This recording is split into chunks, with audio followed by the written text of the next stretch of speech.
I never thought I would be sitting here typing this confession on Reddit, feeling like the worst sister in the world. My name is Marina, and I have been carrying this crushing weight of guilt and resentment for 23 years.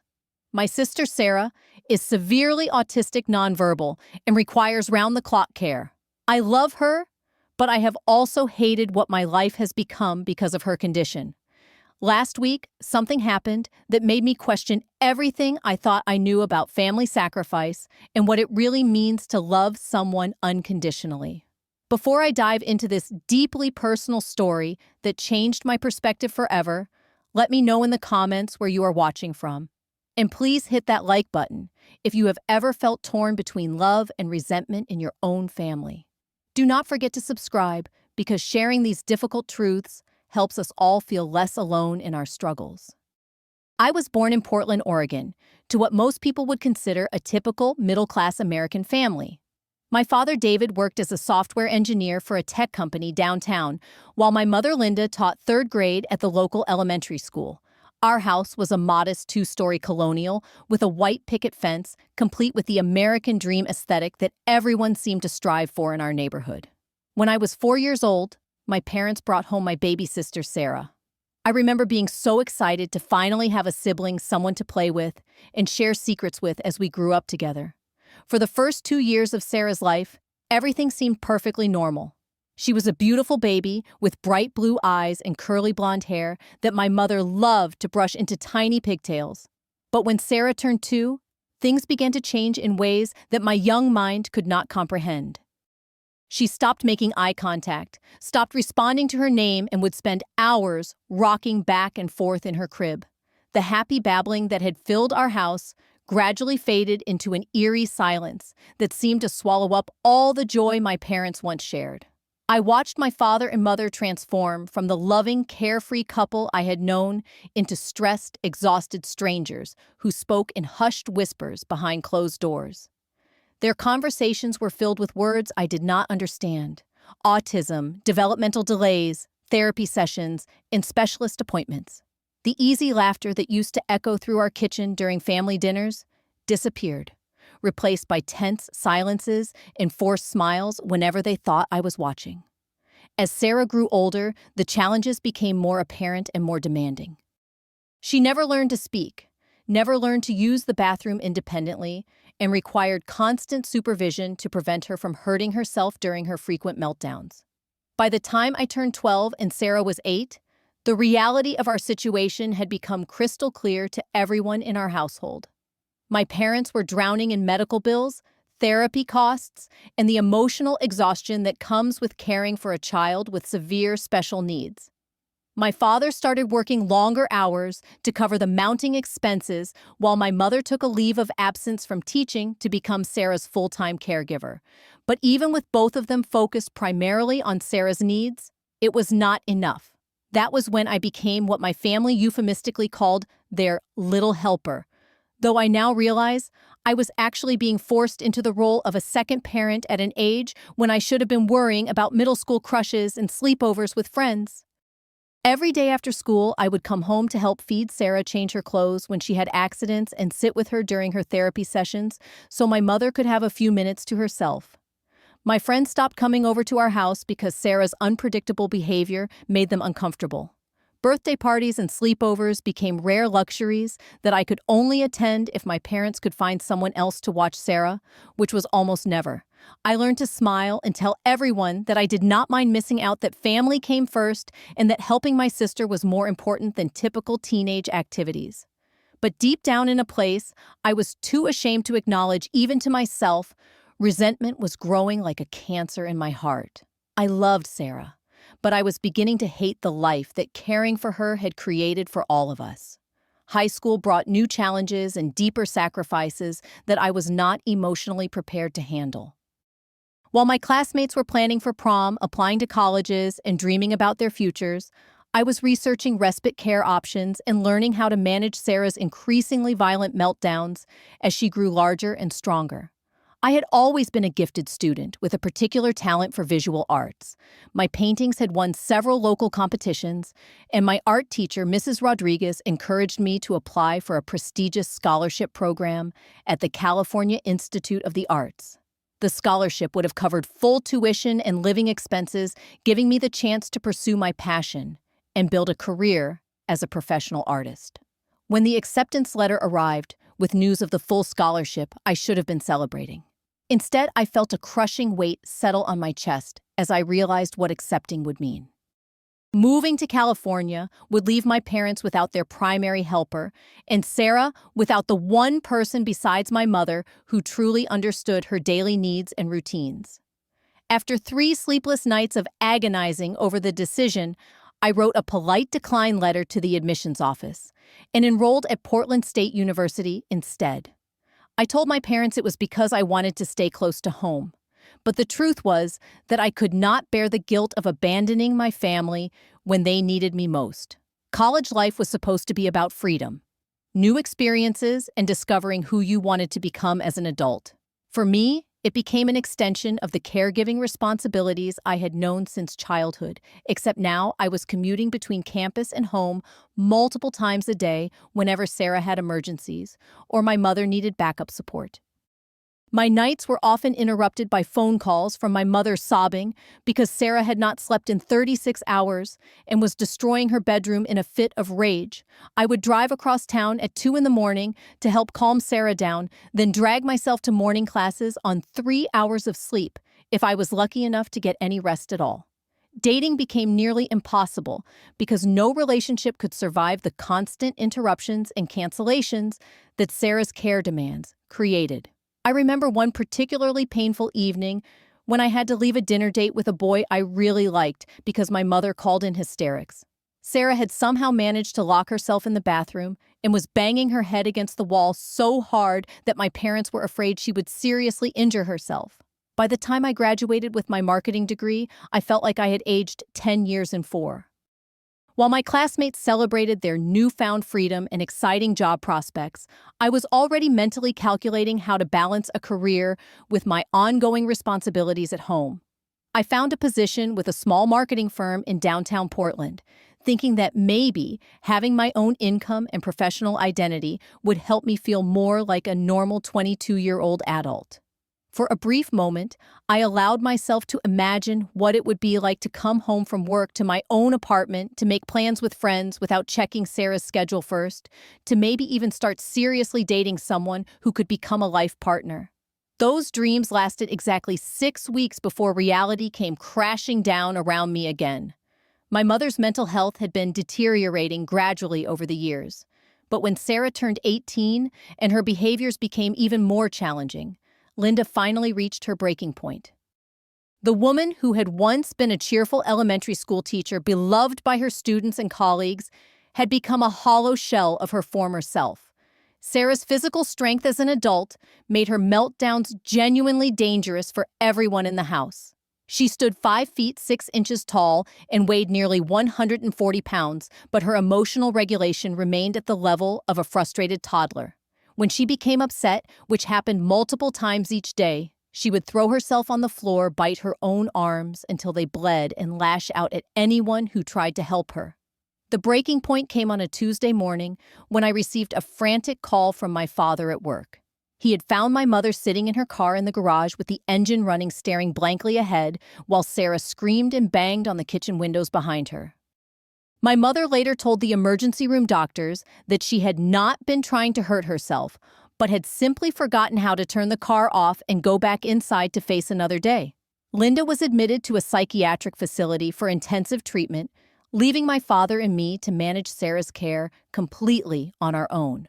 David was already working 60-hour weeks to cover the family's mounting medical expenses, which meant the responsibility for Sarah's daily care fell almost entirely on my shoulders.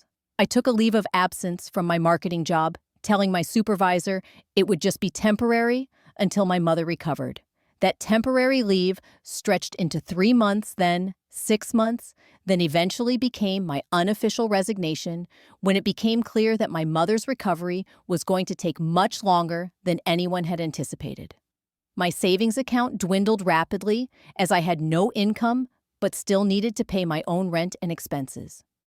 My relationship with Jake, a graphic designer I had been dating for 8 months, crumbled under the weight of my unavailability and emotional exhaustion. The final conversation we had still haunts me to this day. "I love you, Marina," he said, tears streaming down his face as we sat in his car outside my apartment. "But I cannot compete with your sister for your attention. You are never really present when we are together, and I am tired of feeling like an intruder in your life.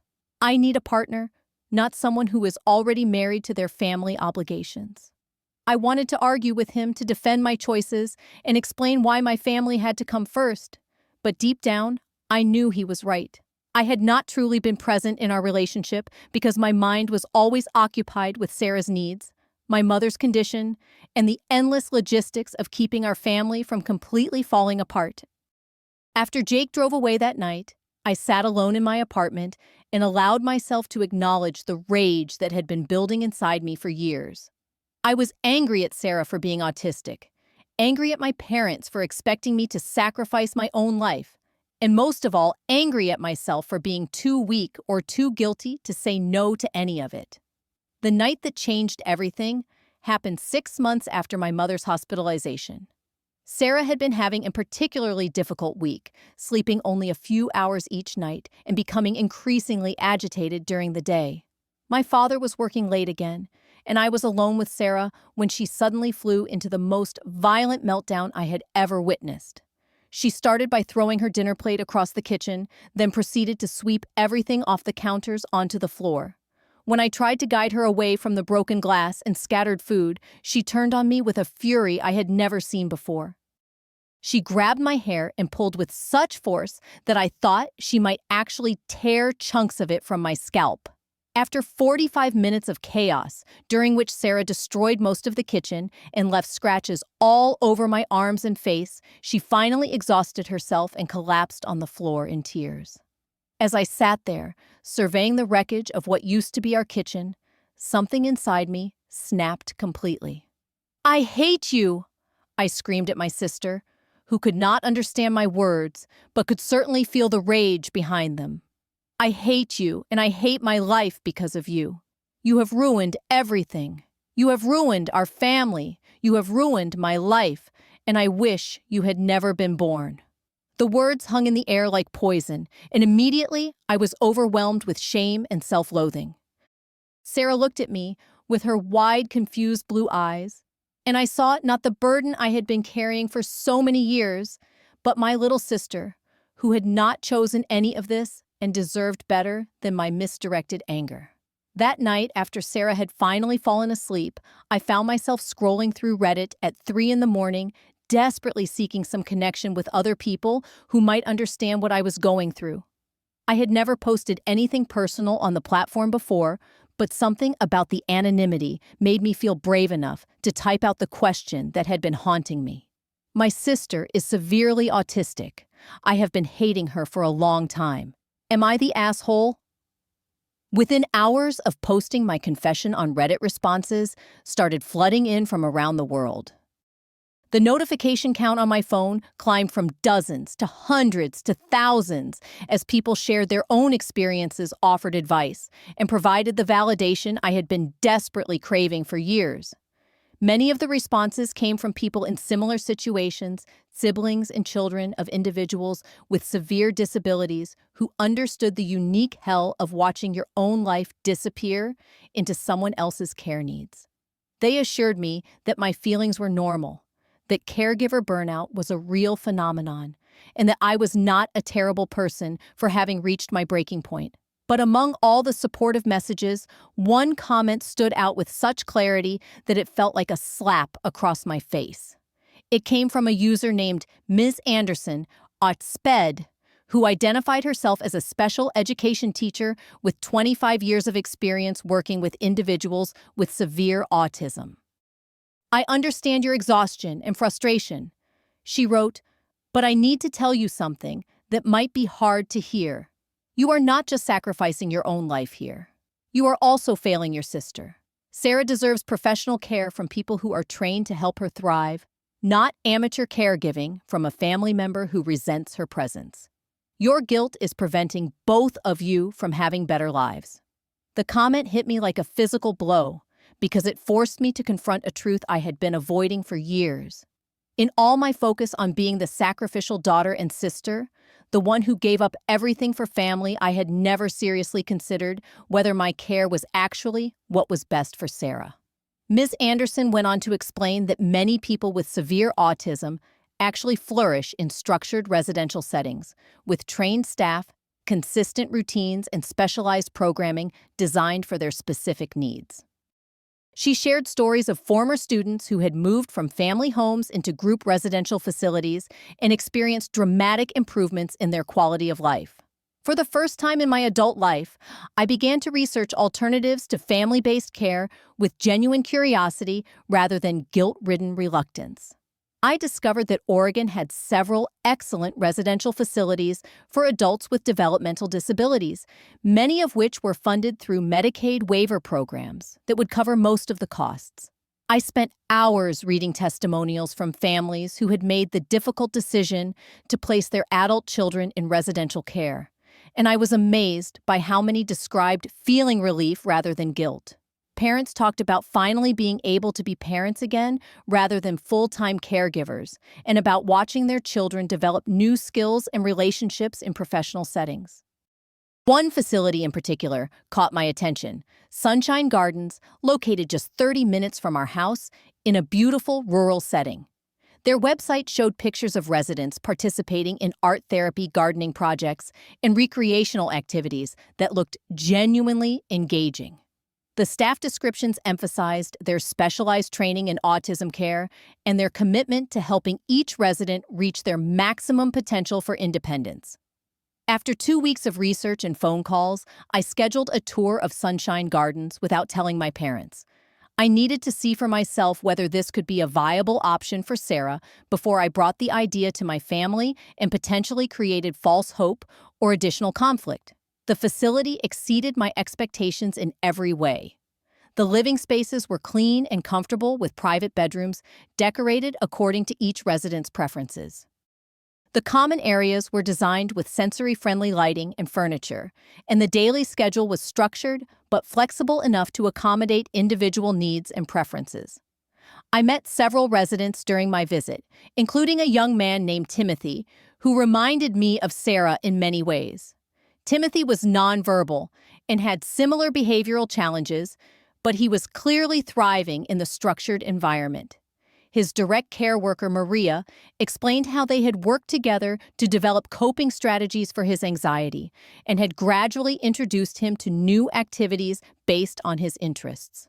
The key, Maria told me, is having staff who are trained specifically for this work and who do not carry the emotional baggage that family members inevitably bring to caregiving.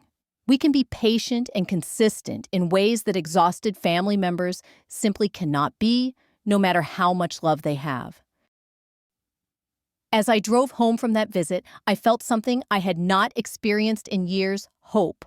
Not just hope for my own future, but hope for Sarah's future as well.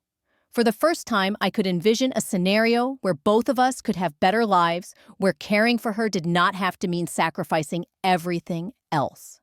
But I knew that convincing my family to consider this option would be the most difficult conversation of my life. In my parents' minds and in the minds of most people from their generation, placing a child in residential care was equivalent to abandonment. The stigma around institutional care ran deep, even when the reality of modern facilities bore no resemblance to the horrific institutions of the past. I spent another 2 weeks preparing for the conversation, gathering information about the facility, researching the financial aspects, and rehearsing the arguments I knew I would need to make. When I finally asked my parents to sit down for a family meeting, I could see the exhaustion and defeat in their faces before I even began speaking. I have been doing some research. I started carefully about residential options for Sarah. I know this is not something we have discussed before, but I think we need to consider whether there might be better ways to help her live her best life. The reaction was immediate and explosive. My father stood up from his chair so quickly that it fell backward, his face turning red with anger that I had rarely seen from him. "We do not abandon family," he said, his voice shaking with emotion. "I cannot believe you would even suggest such a thing. Your mother and I have sacrificed everything to keep this family together. And now, you want to just throw Sarah away, like she is some kind of burden."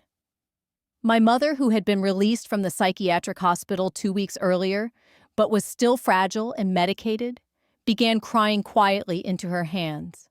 "This is my fault," she whispered.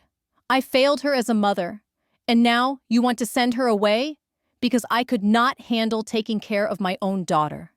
"That is not what this is about," I said, fighting to keep my voice steady and rational. "This is not about punishment or giving up. This is about giving Sarah the specialized care and opportunities that she deserves, care that none of us are qualified to provide, no matter how much we love her." I pulled out the folder of information I had collected about Sunshine Gardens and began showing them pictures of the facility, descriptions of the programs, and testimonials from other families. But I could see that their minds were already closed to the possibility, their guilt and grief making it impossible to hear what I was actually saying. "You do not understand," my father continued, pacing around the living room like a caged animal. "We are her family. We are supposed to take care of her. If we send her away, what does that say about us as people? What does that say about our values? It says that we love her enough to put her needs before our own comfort." I replied, my own voice rising, despite my efforts to stay calm. "It says that we are willing to do what is actually best for her, not what makes us feel better about ourselves as martyrs." The word martyrs hung in the air like an accusation, and I immediately regretted using it, even though I believed it was accurate. My parents had built their entire identity around being the selfless caregivers who would never give up on their disabled child, and I was asking them to question whether that identity was actually serving anyone well. The argument continued for nearly 2 hours, with voices raised and tears shed on all sides. My mother oscillated between blaming herself and defending the family's approach, while my father remained steadfast in his belief that residential care was a betrayal of everything they stood for as a family. Finally exhausted and frustrated, I stood up and made a declaration that surprised even me with its firmness. "I am 27 years old, and I have given 12 years of my life to caring for Sarah. I love her deeply, and precisely because I love her, I am going to pursue this option with or without your support. If you want to be part of the process and help make this transition as positive as possible for her, I would be grateful. But I will not continue to enable a situation that is not serving any of us well, especially not Sarah." With that, I walked out of the house, leaving my parents to process what I had said and to hopefully begin considering that maybe, just maybe, I was right about what would be best for their youngest daughter. The transition process took 6 months of careful planning, family therapy sessions, and gradual introduction visits to help Sarah become familiar with her new environment. Despite my parents' initial resistance, they eventually came to see the wisdom in professional care as they witnessed Sarah's positive responses to the structured programs at Sunshine Gardens. The first few weeks after Sarah moved into the facility were emotionally challenging for all of us. She had an adjustment period where her anxiety was heightened, and she clearly missed the familiar routines and faces of home.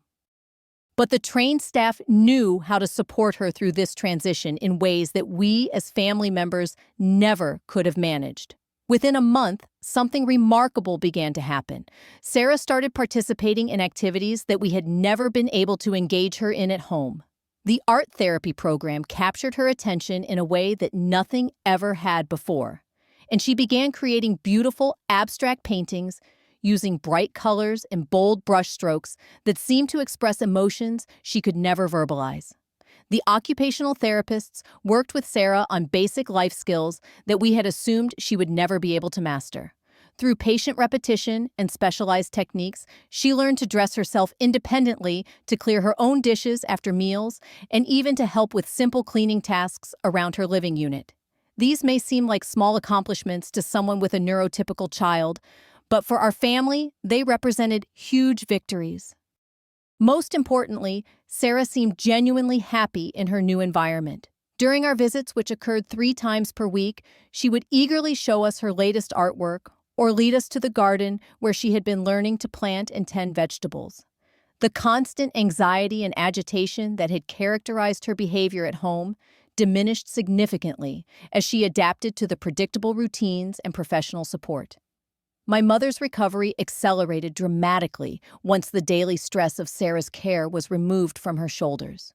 She was able to focus on her own healing and eventually return to substitute teaching, which gave her a sense of purpose and professional identity that she had lost during the years of full-time caregiving. My father, who had initially been the most resistant to the change, became Sarah's biggest advocate at the facility. He joined the family advisory board and worked to improve programs for all the residents. Having his evenings and weekends free allowed him to reconnect with my mother in ways they had not experienced since Sarah was a small child. As for me, the transformation was nothing short of life-changing. I was able to return to work full-time and eventually accepted a promotion that required some travel, something that would have been impossible when I was Sarah's primary caregiver. I reconnected with old friends, pursued my artistic interests again, and slowly began to rebuild a social life that had been dormant for years. 6 months after Sarah's move, I met Alex at a community art class I had enrolled in on a whim. He was a social worker who specialized in disability advocacy, and when I told him about my family's journey, he understood immediately the complexity of emotions I had navigated. "You did not abandon your sister," he told me during one of our early conversations. "You liberated both of you from a situation that was not sustainable or healthy for anyone involved. That took enormous courage and love." Alex and I began dating, slowly building a relationship based on honesty about our respective life experiences and mutual respect for the challenges we had each overcome. For the first time in my adult life, I was able to be fully present in a romantic relationship because I was no longer consumed by the daily crisis management that had defined my previous existence. I also began painting again, something I had not done seriously since high school. The years of suppressed creativity seemed to pour out of me in vibrant canvases that expressed all the emotions I had been unable to process during the most difficult years of caregiving. Several of my pieces were selected for a local gallery show, and while I did not plan to pursue art as a full-time career, having that creative outlet restored a part of myself that I thought had been permanently lost. The most profound change, however, was in my relationship with Sarah herself. Without the constant stress and resentment that had built up over years of being her overwhelmed caregiver, I was able to simply be her sister again. Our visits became genuine quality time where we could focus on connection and enjoyment, rather than just managing her basic needs.